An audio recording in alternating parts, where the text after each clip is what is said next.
அனைவருக்கும் வணக்கம் மக்களே! பிக் பாஸ் சீசன் 9 தமிழ் வருகிற அக்டோபர் 5ஆம் தேதி மிக பிரம்மாண்டமாக நடக்க இருக்கிறது. வருஷம் இந்த சத்யராஜும், வடிவேலும் வந்து ஒரு நாய் புடிக்கிற வேன வாடகைக்கு எடுத்து கொண்டு போயி, தெருவுல தேங்காய் பொறுக்கிட்டு இருக்கிறவன், அதுக்கப்புறம் வந்து பிச்சை எடுத்துக்கிட்டு இருக்கிறவன், இருக்கிறவன எல்லாம் வந்து அந்த வேன்ல அள்ளி போட்டு, கிரிக்கெட் மேட்ச்சுக்கு வந்து எப்படி அழைச்சிட்டு போவாங்களோ, அதே மாதிரி வருடா வருடம் இந்த பிக் பாஸ் டீமு கண்டஸ்டன்ட்ஸ பொறுக்கி கொண்டு வந்து வீட்டுக்குள்ள போட்டுர்றாங்க. வேற தலைவிதியே, வேற வழியே இல்லாம நம்மளும் பார்க்க வேண்டியதா இருந்தது. பிக் பாஸ் சீசன் 8ன்றது ஒரு மிகப்பெரிய போரிங் சீசனா போனதுக்கு ஒரு முக்கிய காரணம் என்னன்னா, அந்த சீசன்ல கலந்துகிட்ட கண்டஸ்டன்ட்ஸ்.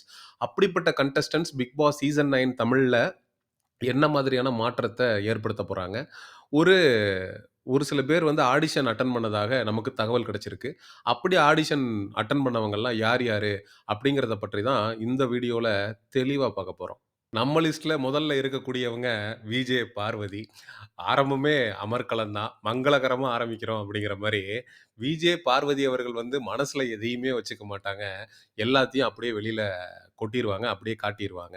அப்படிப்பட்ட ஸ்ட்ரெய்ட் ஃபார்வர்டான பெர்சன் தன்னுடைய யூடியூப் சேனல்ல கூட பேட் கமெண்ட்ஸ் அப்படின்னு சொல்லி எடுத்து போட்டு, தன்னை எவன்லாம் காரி துப்பியிருக்கானோ, எவன்லாம் கழுவி ஊத்தியிருக்கானோ, எவன்லாம் கேவலமா கமெண்ட் பண்ணியிருக்கிறானோ, அந்த கமெண்ட்ஸ கூட எடுத்து வீடியோவாக மேக் பண்ணி போடக்கூடிய ஒரு உயர்ந்த தத்துவம் இருக்கக்கூடிய ஒரு பெண்மணி.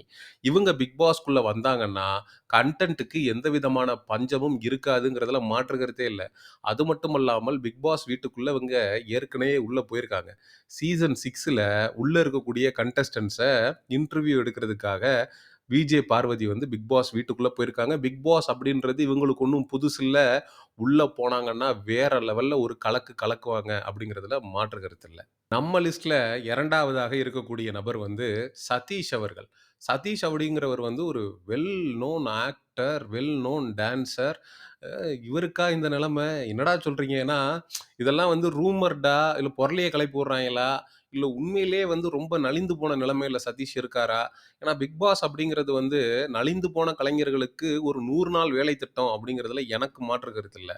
அதுல சதீஷ் அவர்கள் வந்து வருவாரு அப்படின்னு சொல்லி நான் கற்பனையில கூட நெனச்சதில்ல. ஏன்னா, சிம்புவோடலாம் ஃப்ரெண்டா நடிச்சு டான்ஸ் ஆடி சுத்தி திரிந்த சதீஷ் அவர்கள் வந்து ஆடிஷன் அட்டெண்ட் பண்ணியிருக்காரு அப்படிங்கிற செய்தி வந்து உண்மையிலேயே ஷாக்கிங்கா தான் இருக்கு. அதாவது எங்க ஏரியால ஒரு பழமொழி சொல்லுவாய்ங்க. "ஏரி உடைஞ்சா ஏரியில இருக்கிற மீனு ஏரியாக்கு வந்து தானே ஆகணும்" அப்படின்னு. ஆக மொத்தத்துல இந்த ஃபேமு, இந்த டிவில டான்ஸரு, அதுக்கப்புறம் நான் படத்துல நடிச்சேன்.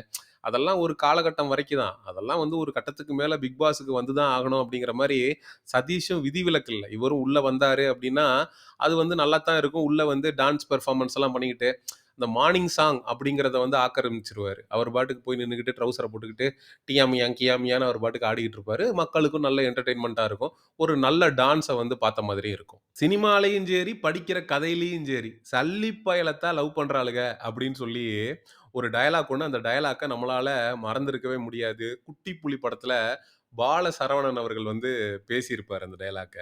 ஸோ குட்டி புலி படத்துலலாம் வந்து ஒரு சூப்பரான ரோல் பண்ண பாலசரவணன், தமிழ் திரையுலகுல பல கேரக்டர்ஸ வந்து அசால்ட்டா எடுத்து பண்ணிட்டு போன பாலசரவணனுக்கா இப்படி ஒரு நிலைமை அப்படின்னு சொல்லி நமக்கு உண்மையிலேயே நினைக்கணும்னு தோணுது. ஆனா யோசிச்சு பார்க்கும்போது, மிகப்பெரிய லெஜெண்ட் ரஞ்சித் அவர்கள்லாம் வந்து பிக் பாஸ் சீசன் 8 தமிழ்ல வந்து ஒரு 50 நாளைக்கு மேல இருந்துட்டு போயிட்டாரு. அது மாதிரி பாலசரவணனுக்கு அவருக்கு என்ன கஷ்டமோ, இன்னைக்கு திரைப்பட வாய்ப்புகள் வந்து இல்லாம அவர் கஷ்டப்படலாம். பிக் பாஸ்க்குள்ள வந்து தனக்கான இடத்த மீண்டும் தமிழ் சினிமால புடிக்கணும் அப்படின்றதுக்காக ஒரு முயற்சிய அவர் எடுத்திருக்கலாம். பட் அவர் வந்து பிக் பாஸ் 9 தமிழுக்குள்ள வந்தாரு அப்படின்னா, கண்டிப்பாக ஒரு என்டர்டெயின்மென்ட்டா இருக்கும். ஏன்னா நல்ல ஒரு ஹியூமர் சென்ஸ் இருக்கக்கூடிய ஒரு நடிகர். அவர் உள்ள வந்தாருன்னா, கண்டிப்பா வந்து ஒரு நல்ல என்டர்டெயின்மென்ட்ட மக்களுக்கு குடுப்பாரு அப்படிங்கிறதுல மாற்று கருத்து இல்ல. ஆடிஷன் அட்டெண்ட் பண்ணியிருக்காரு. பிக் பாஸ் 9 தமிழுக்குள்ள வர்றாரா அப்படிங்கிறத பொறுத்து இருந்து தான் பார்க்கணும். அடுத்ததாக நம்ம பார்க்க போறவங்க வந்துச்சே ஃபீலிங்ஸு வந்துச்சே ஃபீலிங்ஸு வந்துச்சே வண்டி வண்டியா ஃபீலிங்ஸு அப்படின்னு சொல்லி புஷ்பா படத்துல இருக்கிற பாட்டு பயங்கரமா ட்ரெண்ட் ஆச்சு. பாக்யலட்சுமி சீரியல்ல ஸ்டேஜ்ல டான்ஸ் பெர்ஃபார்மன்ஸ் பண்றேன் அப்படின்னு சொல்லி அவங்க பண்ண அந்த ஒரு டான்ஸு என்டையர் சோசியல் மீடியாலயும் மிகப்பெரிய அதிர்வலைகளை ஏற்படுத்துச்சு. இருக்கிறவன் பூரா ஷேர் பண்ணி, அதாவது பாசிட்டிவா அவங்க வேற லெவல்ல டான்ஸ் பெர்ஃபார்மன்ஸ் பண்ணி, அந்த மாரி சேர் ஆகல.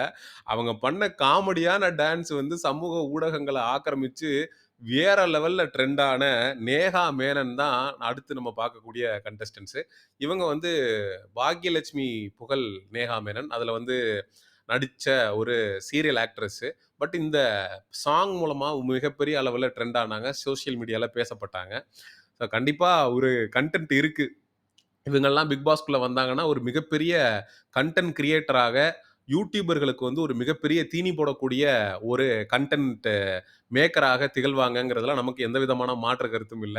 ஏன்னா ஒரு சீரியல் பிட்டு அது ஒரு சீரியல்ல வந்து இந்த அளவுக்கு ஒரு பெர்ஃபார்மன்ஸ் பண்ணி, ஒரு காமெடியா வந்து மக்கள்ட்ட போய் சேர்ந்திருக்காங்க அப்டின்னா, கண்டிப்பாக பிக் பாஸ்லயும் ஒரு மிகப்பெரிய காமெடி பீஸாக இவங்க வலம் வருவாங்க. அப்டிங்கிறதுல நமக்கு எந்த விதமான மாற்று கருத்தும் இல்லை.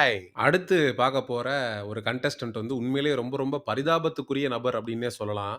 ஏன்னா வருஷா வருஷம் வந்து இவங்களுடைய பேர் வந்து எல்லா யூடியூபர்ஸாலும் இவங்க ஆடிஷன் அட்டெண்ட் பண்ணிட்டாங்க.